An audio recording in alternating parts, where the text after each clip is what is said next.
14 سنة 14 سنة وإحنا في هبوط. 14 سنة وإحنا ما عدنا أي تطور أو إنجاز يذكر غير كأس آسيا. 14 سنة وبعد أكو ناس دا تتعارك ويا ناس بسبب معتقداتها. إحنا نفسنا الناس اللي كنا قبل الحرب، بس بعد الحرب تغيرت مفاهيمنا، تغيرت نظرتنا للأمور، والإعلام إله جزء كبير لأن نسانا إحنا منه. نسينا العراقي شنو، نسينا بابل منو، نسينا آشور شنو، نسينا حمورابي صاحب أول مسلة قانونية بالتاريخ، نسينا إن حضارتنا هي اللي علمت الناس يعدون ويكتبون، نسينا إنه إحنا أول ناس باعوا فوق للفضاء وقالوا هاي شنو، نسينا إنه إحنا أصل الإنسان وأصل الحضارات. نسينا لأن ملتهين بالقال والقيل، ملتهين نشد أقفال على عقولنا. خلونا نركز على أشياء تافهة ونفوت الصورة الأكبر. تعرفون ليش أني محروق دمي؟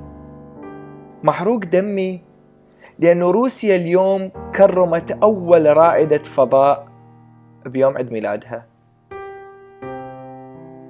وإحنا أمل طه وعبد الرزاق عبد الواحد وغيرهم ماتوا بالغربة، ماتوا وإحنا كل اللي دا نفكر بيه العلم نحطه ويا النجوم لو بلا النجوم، النشيد الوطني نحط هذا لو ذاك.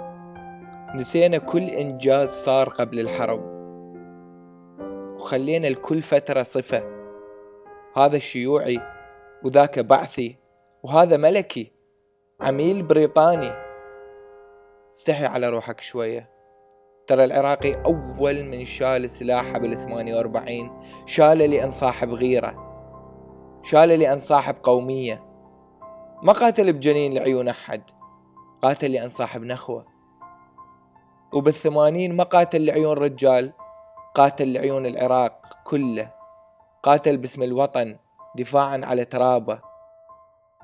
وبال2003 وهسه بالحرب على داعش، المن دا يحارب الجيش، دا يحارب للعراق. كلنا تعبنا من الحروب صحيح، صار عندنا نوع من الأنانية والقطرية، بعد ما نهتم بغير دولة، بس نريد نشوف العراق مرتاح، نريد نتجمع ببلدنا مو كل واحد بجهة.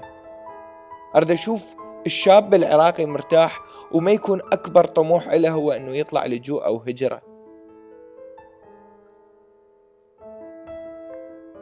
استوعب وياي، استوعب أنه العراق مو مثل باقي الدول، العراق غير. العراق اللي شعبه برغم كل الظروف والبيئة الجاهلة اللي دا يحاولون البعض فرضها علينا يطلع بإحصائية أذكى شعب عربي. العراق اللي يثبت يوم بعد يوم على مدى التاريخ إنه هو دولة غير. أنواع وأشكال من العيلاميين والساسانيين والسلاجقة والمغول والصفويين قبل 200 سنة، وهسه ذكرى غزو الأمريكان دا يمر علينا ونرجع ننهض. بس يبقى بيدنا شو وقت نتعلم، شو وقت نقول خلص ما راح يتكرر هالشي، ما راح نتفرق، ما راح أباوع على ابن بلدي وصنفه هذا أقلية وهذا أكثرية، ما راح أباوع للكردي غير وللعربي غير. من نرجع نشوف ابن الفاو غالي بقد ابن زاخو، والمسيحي غالي بقد المسلم، بغض النظر عن دينه طائفته وعرقه. ذاك الوقت أقول رجع العراق الزين.